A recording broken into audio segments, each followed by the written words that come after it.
Buonasera, benvenuti al TG Bassano e naturalmente buon anno da noi di Rete Veneta e da Media Nord-Est. Questa è un'edizione un po' particolare del nostro telegiornale perché vi vuole raccontare il 2024 con i fatti principali dell'anno che si è appena concluso. Sfiorata la tragedia a San Marino di Valbrenta, sono le 11 quando un masso grosso più di un furgone, 200 metri cubi di roccia, si stacca dalla montagna, divelle 3 reti di contenimento, si schianta sulla struttura paramassi della ferrovia e sul binario, piomba sulla strada comunale e sulla statale 47 Valsugana, occupando le 2 corsie di percorrenza sud-nord, spostando addirittura lo spartitraffico di Mezzeria. Un miracolo se nessuna persona e nessun veicolo sono rimasti coinvolti. Viabilità in tilt, immediata l'allerta ai vigili del fuoco intervenuti con gli operai ANAS e della ferrovia assieme ai carabinieri che per tutta la giornata hanno regolato il traffico che sarà deviato almeno sino a lunedì e almeno per tutto il fine settimana statale Valsugana e linea ferroviaria saranno chiuse, traffico deviato. Abbiamo adottato un po' quelle che erano le indicazioni date nel Bomba Day e quindi il traffico proveniente da Trento viene deviato sulla Feltrina attraverso la galleria di Rassier, mentre quello leggero scende attraverso la provinciale. Al contrario invece il traffico sempre leggero deviato in provinciale verso nord, mentre a Romano de Zelino viene deviato sempre verso la Feltrina. Quindi sostanzialmente il traffico pesante non circola lungo la statale 47 o lungo la Valbrenta, ma va sull'asse Feltre e Montebelluna. Ancora una volta però c'è la questione pesante della fragilità del nostro territorio. Il territorio di Valbrenta, come si può vedere anche dall'immagine, insomma è un grande canyon e quindi ci sono dei grandi rischi idrogeologici, rischi idraulici, è un po' la difficoltà nel governare questo territorio. Ovviamente tutti gli enti preposti dai comuni, ANAS, Ferrovie negli anni cercano di mettere in campo tutte le iniziative perché la situazione ovviamente sia sicura, però ovviamente abbiamo delle montagne particolarmente perpendicolari con possibilità di caduta massi che sono accelerate anche dal cambiamento climatico e quindi è un dato con il quale bisogna fare i conti. Come abbiamo detto è stato un momento importante e rilevante la circostanza che non si sia fatto male nessuno, però se vediamo le dimensioni del sasso, il fatto che comunque ha divelto la linea ferroviaria e il binario, capiamo insomma che poteva anche andare diversamente, quindi questo deve essere sempre di monito anche per il futuro, per tutta una serie di attività di contenimento, di cura del territorio e anche di adozione di quelle che sono le misure che possano evitare che questo non accada.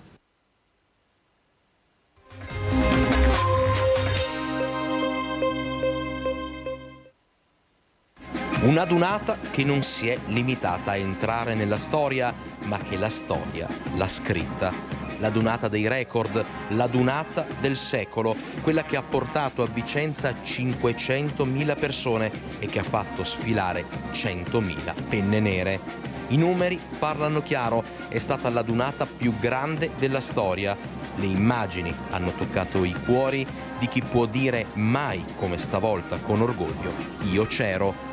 Uno sfilamento che ha abbracciato la città con gli alpini che sono partiti alle 9 e che hanno ceduto la stecca a Biella quasi alle 11 di sera.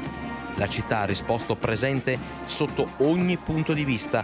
L'organizzazione, la sicurezza, l'ospitalità, lo spettacolo e il rispetto per la storia che sfilava davanti agli occhi di un pubblico entusiasta e delle molte autorità presenti.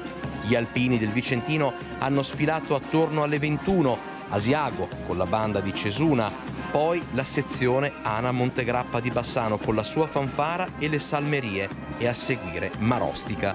Sguardi fieri, cuori che a stento trattenevano l'emozione e uno spettacolo che è già indimenticabile. A chiudere lo sfilamento i padroni di casa, la sezione Vicenza Montepasubio, a fargli da cornice le luci di una città avvolta nella sera ma risplendente più che mai. Oltre 7.000 gli alpini di Vicenza con la fanfara storica in testa, i cori e i flash di chi ha voluto immortalare un evento che ha cambiato la centenaria storia delle adunate. Il presidente della sezione vicentina dell'ANA Montepasubio ha consegnato la stecca al suo omologo di Biella, dando appuntamento al 2025 in Piemonte. Manca un anno, ma è già nostalgia per quello che è stato e che resterà per sempre nella memoria di tutti.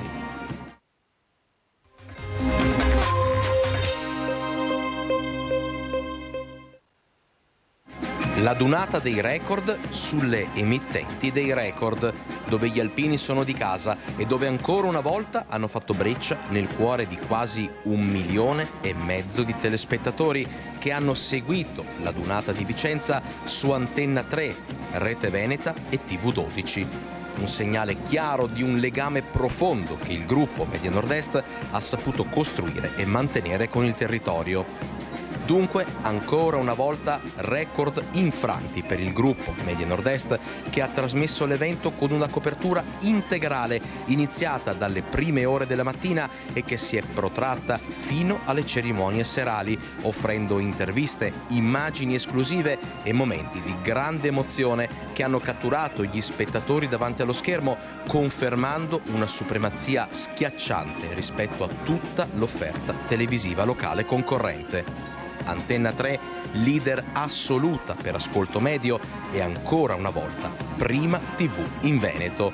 Rete Veneta si conferma al secondo posto assoluto per ascolto medio, certificato Auditel. Una diretta, la nostra, vista in tutto il mondo con messaggi dal Sudafrica, Stati Uniti, Canada, Romania, Germania e Spagna e che ha saputo abbinare emozione e cronaca, racconto e suggestione. 1,5 milioni di grazie agli alpini e al Veneto. E adesso appuntamento a Bibione, dove si terrà la prossima dunata triveneta, con noi di Media Nord-Est, sempre al fianco delle penne nere.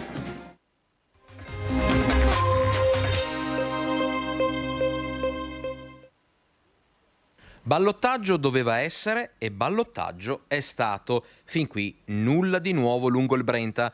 Quello che in pochi avevano previsto invece è che contro Roberto Campagnolo correrà Nicola Finco e non Elena Pavan, la grande sconfitta di questa tornata elettorale. Partiamo dai numeri.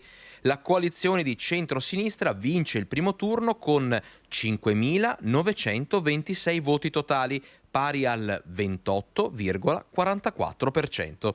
Nicola Finco conquista il secondo posto con 5.231 voti, pari al 25,11%. La sindaca uscente finisce terza con il 23,03%. Poi la vera rivelazione di È il momento, lista che ha ottenuto singolarmente più consensi di tutti, con quasi il 14%, e Roberto Marin che sfiora il 10%. Con Campagnolo in fuga, il lungo testa a testa è stato Finco-Pavan. La svolta arriva alla 13ª sezione scrutinata, quella di San Lazzaro, dove il leghista Finco prende più voti di tutti, 197, recuperando lo svantaggio fino al sorpasso certificato a Marchesane. E adesso, dopo una notte di festa e di riflessione, parte ufficialmente la sfida a due. Stanotte come ha dormito? Beh, bene, molto bene, e soprattutto per il risultato di ieri, cioè arrivare al ballottaggio, arrivarci da primi è un grande risultato. Ho dormito anche molto bene e ovviamente sono anche soddisfatto di questo primo risultato che abbiamo portato a casa, merito di un grande lavoro fatto sul territorio da parte di tutti i candidati consiglieri. A questo punto cosa si aspettano i due candidati dall'elettorato rimasto escluso, quindi da chi ha votato Fratelli d'Italia, Pavan, Marin e Zen? Io mi aspetto ovviamente l'appoggio di tutti gli elettori del centrodestra, insomma non possiamo lasciare la città di Bassano al PD e al centrosinistra. Noi abbiamo fatto una campagna elettorale che ha rispettato tutte le parti in gioco. Siamo stati determinati nella nostra proposta, anche nella critica di quello che non ci piaceva rispetto agli avversari, ma sempre col massimo rispetto. Lo scenario che si starebbe delineando, seppur in fase ancora embrionale, è un apparentamento del centro-sinistra con È il momento, mentre Finco potrebbe aprire al dialogo con una parte di Fratelli d'Italia e Marin. Diciamo che c'è un elettorato che non si può dire fidelizzato su quel partito o su un altro partito, è un elettorato che decide di volta in volta in funzione del partito, del leader. Adesso ovviamente il nostro sarà un messaggio rivolto a tutti gli elettori del centrodestra bassanese perché tornino a votare, prima di tutto è la cosa più importante. 2, non possiamo assolutamente dare la città nelle mani del PD e dell'estrema sinistra.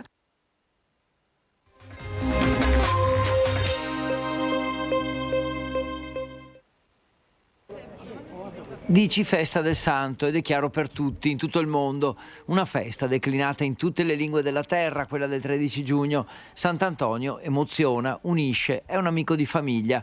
Una giornata che inizia alle 5:30 con l'apertura del portone della Basilica e si conclude ben oltre le 22 con l'uscita degli ultimi pellegrini e la chiusura del portone centrale della Basilica. Ho potuto davvero godere di questo fiume di persone che sembrava da un lato inarrestabile, ma che si muoveva anche in maniera molto ordinata, composta, tantissime persone, tantissimi pellegrini, pellegrine che sono giunti in questo luogo proprio affidandosi con grande fiducia all'intercessione di Sant'Antonio. Una giornata, quella del 13 giugno, scandita da numeri impressionanti che danno l'idea della dimensione dell'evento. Intanto, esauriti per tutta la giornata gli 800 posti a sedere della Basilica e incessante il pellegrinaggio alla tomba con il gesto simbolico della mano posata sul marmo, che diventa un modo per essere fisicamente vicini a Sant'Antonio.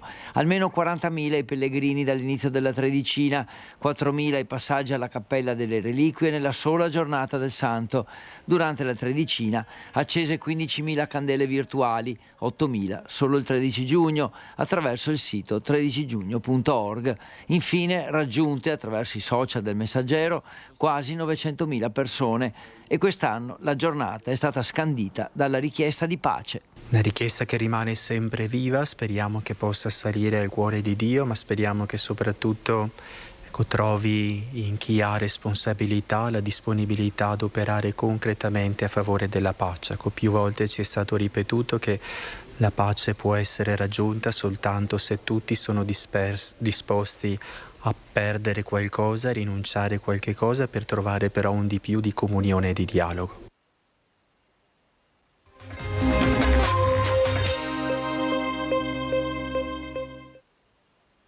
Inizia così la nuova vita da sindaco di Bassano del Grappa per Nicola Finco.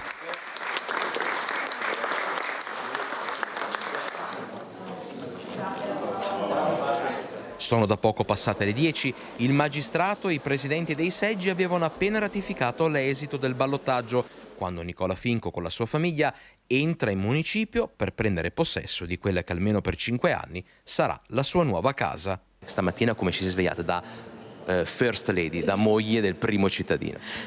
Come tutte le altre mattine, è sempre mio first man. Sorrisi e qualche occhiaia perché la prima notte da primo cittadino è stata di festa e non di riposo. È stata una notte un po' particolare perché insomma sono scaricate tutte le tensioni di mesi e mesi di campagna elettorale, quindi è normale così, però da oggi mi riprendo e si riparte alla grande. Spazio dunque alla proclamazione ufficiale.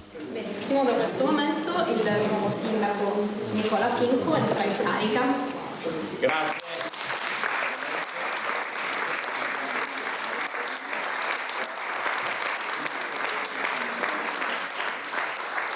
Dopo la proclamazione segue la seconda fase del rituale, e cioè la presa di possesso dell'ufficio che fino all'altro giorno è stato di Elena Pavan.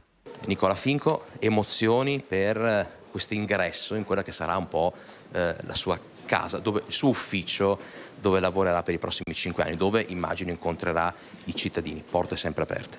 Ma certamente, fa parte anche del mio stile di fare politica, quindi porte aperte, dialogo con tutti. Ovviamente ognuno ha le proprie problematiche, le proprie difficoltà, non abbiamo la bacchetta magica per risolvere improvvisamente tutti i problemi che una comunità può avere, però sicuramente da parte nostra ci sarà il massimo impegno. Dopo ho sempre parlato di metodo di lavoro, quindi avremo modo di dialogare e confrontarci con tutti, però su tante tematiche amministrative poi bisogna avere anche il coraggio di decidere e di scegliere. E poi, a conclusione della mattinata, la prima conferenza stampa nella quale Finco ha ringraziato la sua squadra e i cittadini, ribadendo di essere il sindaco di tutti e di mettere al centro di tutto il dialogo, i quartieri, la gente di Bassano e del territorio con cui Bassano dialogherà. Infine, in attesa di quella foto che Finco metterà per prima cosa sulla scrivania, ecco il ritratto di famiglia, di una famiglia. L'altra è un po' più numerosa e conta oltre 40.000 bassanesi che da oggi saranno rappresentati dal 16° sindaco della storia di Bassano, il 6° da quando il sindaco viene eletto dai cittadini, anche solo con un voto in più.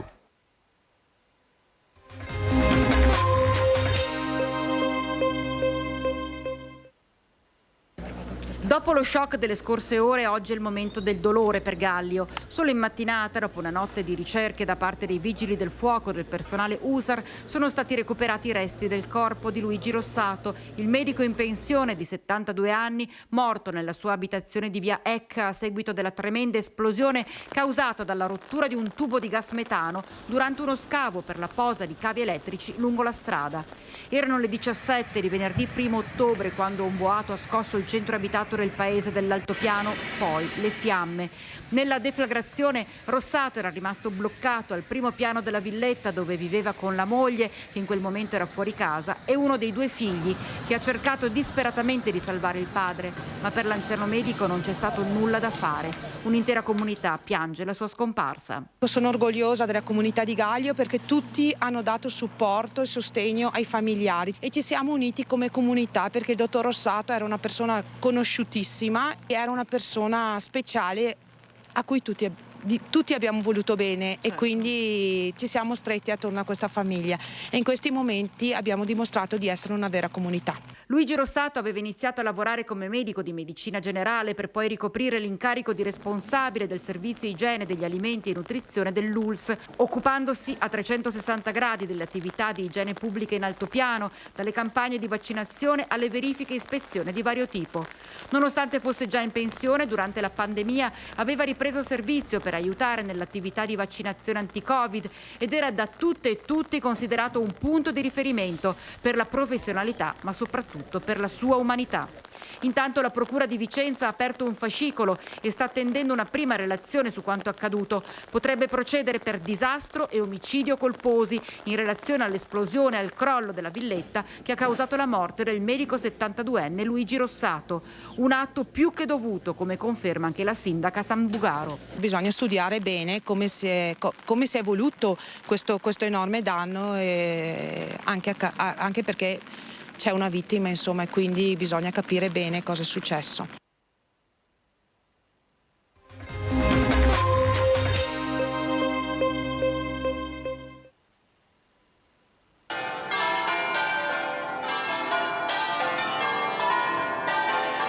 Più di 3.000 persone hanno voluto essere presenti a Tezze per celebrare la vita di Sammy Basso. Le campane a festa accolgono il feretro davanti alla chiesa parrocchiale. I paramenti dei sacerdoti sono quelli bianchi della Pasqua.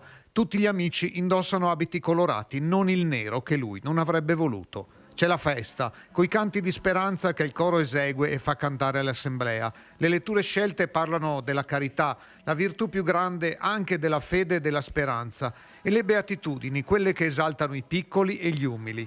Così era Sammy, che però è stato altrettanto grande nella fratellanza, nella disponibilità, nel mettersi in gioco e nel non piangersi addosso. Le lacrime, è ovvio, non mancano, ma la tristezza di questo momento è velata dalla letizia francescana a cui Sammy ha fatto tanto riferimento nella sua vita. Scienziato e uomo di fede, dopo una crisi avuta all'età di 12 anni, quando la progeria, secondo quel che si temeva, se lo sarebbe già quasi dovuto portare via. È arrivato al 2024 e ha portato attorno a sé tantissime persone. Nelle braccia di mamma Laura è spirato sabato 5 ottobre e proprio la mamma, col papà che la stringe al suo fianco, gli dà il saluto più affettuoso. Un immenso grazie a te, caro Sammy, per essere arrivato come un dono speciale nella nostra famiglia, per aver colorato la nostra storia con delle sfumature che solo con uno sguardo acuto si possono cogliere. Ci siamo amati, sostenuti e arricchiti a vicenda. Il nostro è stato un percorso faticoso, ma che ci ha costretti ad andare all'essenziale, a non sprecare neppure un sorso della vita. E ora ne siamo certi, tu ci sei e ci sarai sempre vicino. È la certezza che ci viene dall'aver sperimentato in te e con te la presenza di Cristo morto e risorto. Grazie Sammy e arrivederci.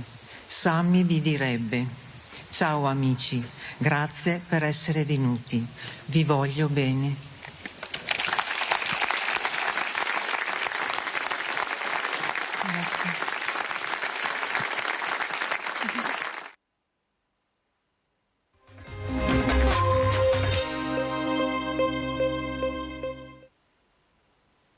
arrivato in pronto soccorso con la volontà di fare del male. Si è avventato prima su un infermiere colpendolo di striscio, però colpendolo nei confronti anche di un medico che si è difeso, ma che comunque anche lui stesso ha rischiato, e poi 2 carabinieri, uno dei quali ha avuto comunque una lesione che ha richiesto comunque un intervento chirurgico. È subito corso a Cittadella anche il direttore generale dell'ULSS 6 Paolo Fortuna.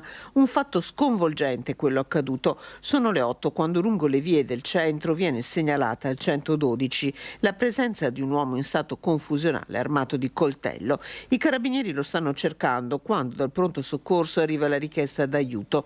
L'uomo, un 34enne, è all'interno del reparto, ha già colpito un infermiere e un medico, colpirà poco dopo anche uno dei 2 carabinieri arrivati per primi. I miei militari hanno fatto il loro dovere, sono intervenuti tempestivamente, la situazione non era facile perché avevamo avuto la segnalazione di questa persona che armata di coltello era entrata all'interno dell'ospedale e aveva aggredito del personale sanitario. I miei militari erano già alla ricerca di questa persona, quindi sono intervenuti tempestivamente e dopo che questa persona purtroppo ha sfiorato, ha coltellato alla spalla un infermiere e ha colpito con un pugno un medico del pronto soccorso, un nostro militare, il nostro brigadiere, per cercare di salvare un'infermiera che stava per essere accoltellata, è rimasto ferito alla guancia e al collo con questo fendente. Il brigadiere, aiutato anche dal personale sanitario che mette in fuga il 34enne, viene subito soccorso.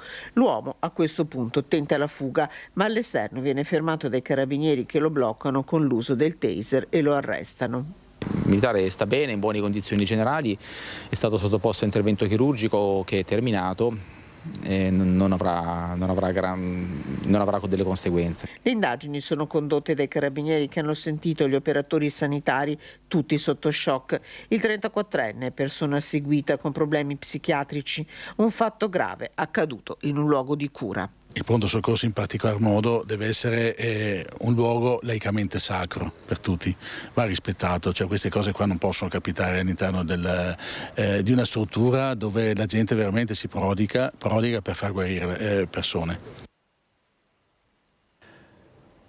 Questa era una selezione dei fatti che hanno caratterizzato il 2024, un anno che ci ha proposto tante notizie, e il 2025 per noi sarà come quello che si è appena concluso, ovvero un anno da raccontare a tutti voi. Con questo vi facciamo un augurio di un buon anno da tutti noi di Rete Veneta e dal gruppo Media Nord Est.